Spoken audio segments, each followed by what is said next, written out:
Les troubles musculo-squelettiques, dits TMS, de quoi parle-t-on?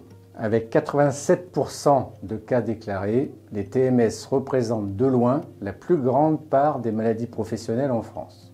Les TMS sont des pathologies qui affectent les tissus mous, tels que les muscles, les tendons, les nerfs situés à la périphérie des articulations des membres et de la colonne vertébrale.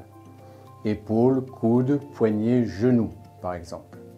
Ils se caractérisent par des douleurs, la raideur ou la perte de précision des mouvements et la perte de force. Les TMS sont très handicapants dans la vie professionnelle et privée.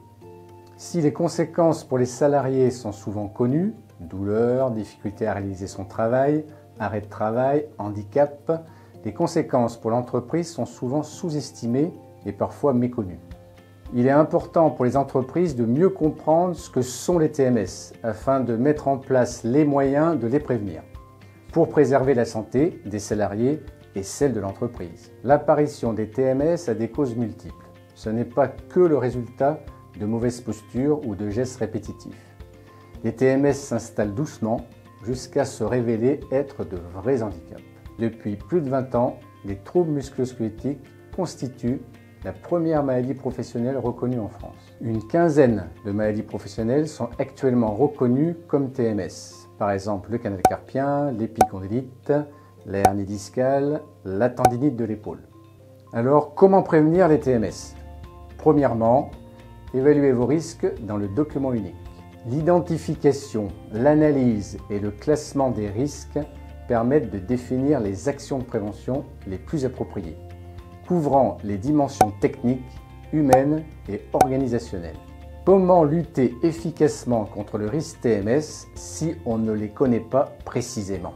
L'évaluation des risques est un élément clé de toute démarche de prévention.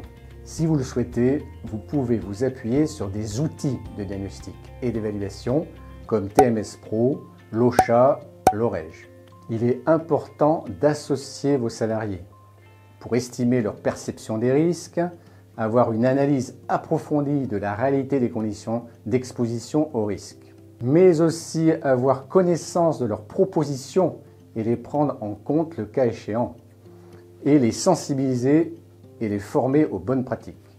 Les associer, c'est aussi leur permettre et faciliter leur appropriation des mesures de prévention et de développer une dynamique de prévention collective.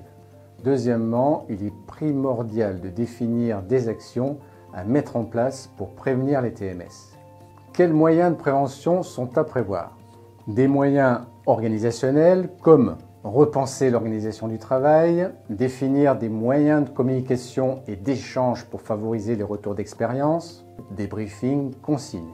Mais aussi des moyens techniques comme repenser la conception des outils ou des produits, repenser le matériel, aménager les postes de travail. Et enfin, des moyens humains. Par exemple, former les salariés au PRAP, prévention des risques liés à l'activité physique, former les salariés aux bonnes pratiques dès leur arrivée, les sensibiliser sur les risques liés au TMS et sur le repérage des situations de travail à risque. Il n'y a pas de solution unique et toute prête pour prévenir les TMS dans votre entreprise.